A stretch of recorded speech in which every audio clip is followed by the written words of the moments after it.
Steve, we have developing news, a new transfer portal addition for Nebraska. Alabama offensive tackle Elijah Pritchett committed to Nebraska after starting a full season at Alabama, and spent some time with the Crimson Tide, steady developing. Was an elite recruit coming out of high school, out of Columbus Carver, out of Georgia. Was a considered a project somewhat coming out of high school, but developed, added weight.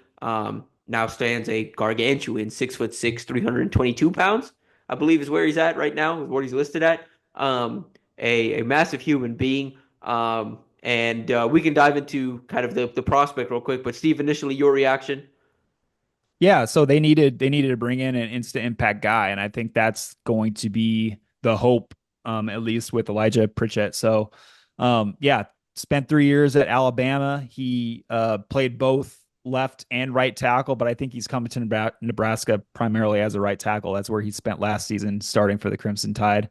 But yeah, I mean, look, they lost Bryce Benhart. He's been here forever. Has a record for most games played at Nebraska, so that leaves a big hole on that right side because you on the left side you have options. At least you have Turner Corcoran coming back, and he can obviously be an interior lineman if they want, but spent most of his season or most of his career rather at left tackle. Teddy Prohaska is coming off another season-ending injury, so we'll see what shape he is in and what that kind of looks like. But then Gunnar Gatula showed good things, stepping up into a tough spot and starting most of the season as left tackle when Turner went down with an injury in that Illinois game. So at least you have options on the left side, but on the right side, it's like there's just a lot of question marks. There's just a lot of like Tyler Canuck, I think, is a good dude, and he's a former transfer from Utah, but he just hasn't played a whole lot, and so I think he's a guy who can play tackle and guard. He played a little bit of both during 2024 at Nebraska, and so he'd at least be an option on the right side at tackle. But you just need a veteran guy. You need a guy who has experience, and that's Elijah Pritchett. So, look, was he like playing lights out at Alabama?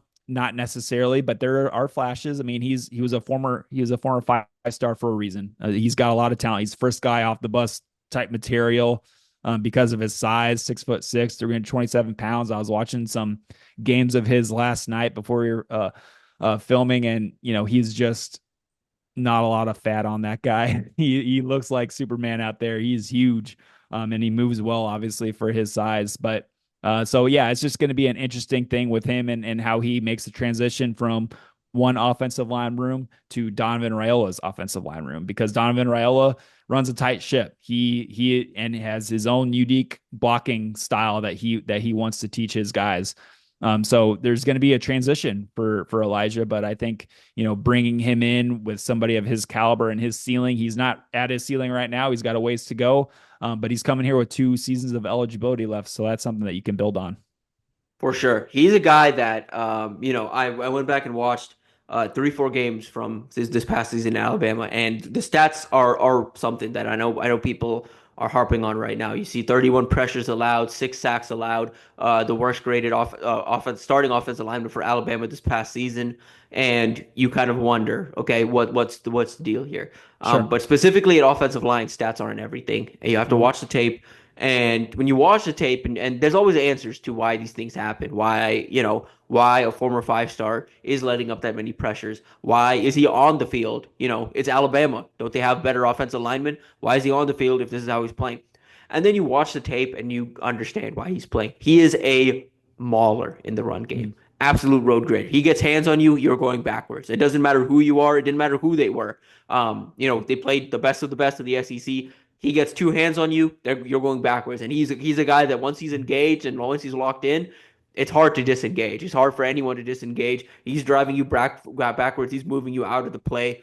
Mauler in the run game, and obviously that was beneficial for Alabama this year with Jalen Milroe and the backs and their whole run game. As a pass protector, yeah, he's inconsistent. That's the best way to put it right now. Is it's not a sense of he doesn't know what he's doing necessarily. It's more so just like this guy's still clearly figuring it out, and it's just one small inconsistency can completely ruin him. For him, it was a thing of sometimes he'll overset, sometimes he undersets, just in terms of he'll overcommit way out on a defensive end that ultimately doesn't take as far of an outside move as he expects. Then he's out of balance. The guy moves back inside. He's completely out of balance and loses the rep. Or you'll see a situation where he'll underset, where he underestimates how deep this edge rusher is going against him, and kind of undersets again. Once again, tries to overreach to calibrate and loses his balance. But a pattern I kind of noticed of when he loses reps, he loses ultimately because he doesn't get his hands out fast enough. It'll be a situation where off the line, he waits just a second too long, allows the defensive lineman to get his hand into his chest and kind of get around him or run through him. And so it's one of those situations where you hope it's not a one for one comparison, but you hope under the coaching of Donovan Raiola with the kind of unique offensive line training Nebraska goes through, he Mhm. learns to play more consistently and kind of develops the confidence that Sierra Wright did with the change of scenery. Sierra Wright we had a lot of these same complaints about him coming out of USC, inconsistent. At times the effort wasn't there. A lot of these same issues were with Sierra Wright at USC that completely changed once he got to Nebraska. And it was a much quicker turnaround than what Pritchett will have. He'll have a full spring and a full summer to kind of learn and adapt. And with Pritchett, there's some legal issues there. There's some stuff that Nebraska will have to work through. All of those are relatively in the past. They were handled internally at Alabama. But I do trust that, Matt Rhule and his staff have done their due diligence. Donovan Raiola runs a tight ship. We saw the handle Micah Mazuka last year, just in terms of like, hey, we're not going to play you if you're not Mhm. going to get with the program, if you're not working up to the standard. It's going to be the same thing here. There's a standard. It's going to be upheld.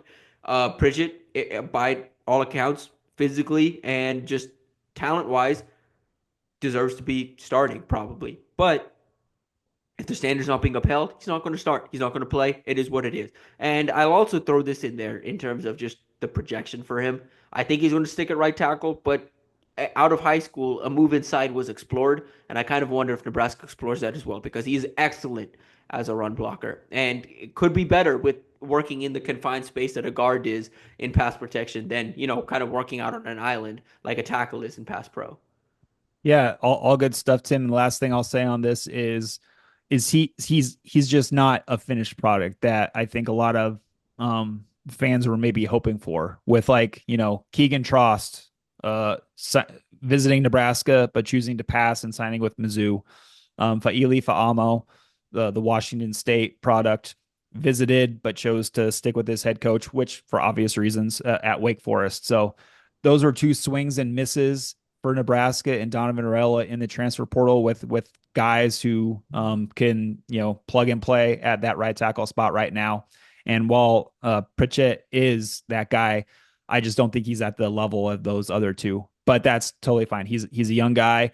Might have to work through some maturity issues, but like you said, Tim, if Nebraska's taking him right now, I think they feel confident that they can overcome those things and he'll get with the program and everything. And if any coach is going to help that along, it's Donovan Raiola and his offensive line room and the teammates in that offensive line room too, about how close knit they are and such a family atmosphere in there that they're going to help the newcomer along. So yeah, he's not a finished product by any means, but I think he's a body and he's got potential too. So and he's a The big ceiling's dude. high. Like that's the thing. The Yeah, oh, upside yeah, here is sure. immense. The Mm-hmm. upside is again future first rounder if he puts it all together, if he gets more consistent, because the good is good. And like I said, there's stretches in games where he's just truly kind of dominant on the outside. Even not just as a run blocker, but even pass pro. But it's inconsistent. That's the biggest thing. Is it's Mm-hmm. inconsistent. You take those numbers. 31 pressures, 6 sacks. That averages out to less than 3 pressures allowed per game, and less than half a sack per game, you know, or just Mm-hmm. about half a sack per game. That's not bad, that's not awful, but it's a tough job, and that wouldn't fly at Nebraska. 31 pressures would not fly at Nebraska. 6 sacks would not fly at Nebraska. So it's a tough job. He's going to be asked to, in a way, I think he's going to. These matchups in the Big Ten somewhat favor him. Penn State's not one. Penn State always has quick edges. Always. But for the most part, in the conference, the type of defensive linemen you see are bigger, are stronger, but aren't as quick. And that's where he struggled the most, was with quicker edge rushers that can kind of explode and get the edge on him. But against guys that are strong, against guys that are physical, he's always going to be more physical. For the most part, he was more physical than anybody he played this year.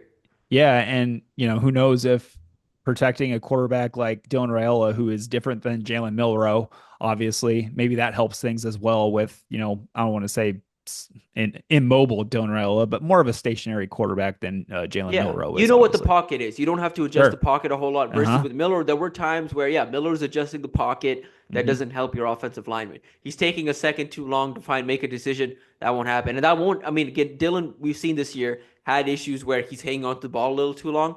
We're going to see less and less of that, not because of Dylan, but because Dana Holgers' The offense quick demands passing quick, game is going to come yep, alive, I think.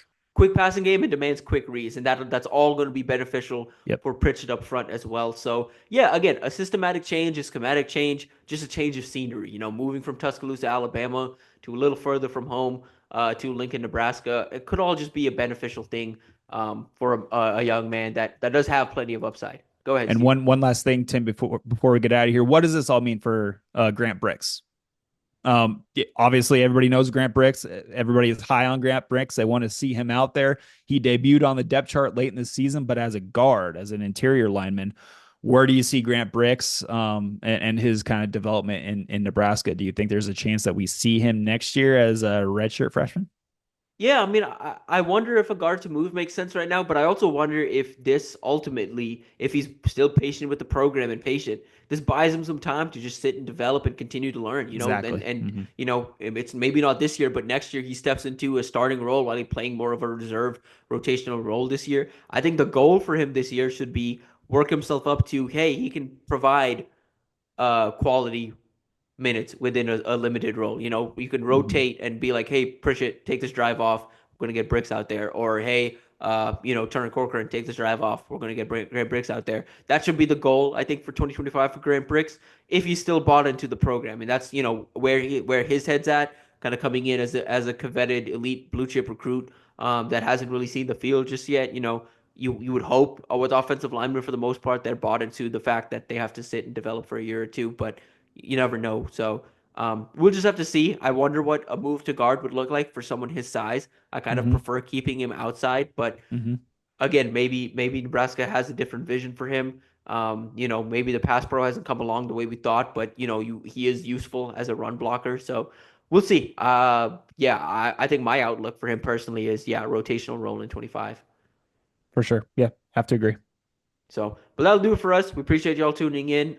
Be sure to tune into InsideNebraska.com for our breakdown of Pritchett as a prospect, our user on his commitment, and any additional transfer portal intel as it rolls in. They've got more visitors on campus this week, so be sure to tune in for all of that. We'll be back with another reaction episode as another commitment breaks and as things happen. You know how we do around here. So, appreciate y'all tuning in, and we'll be back.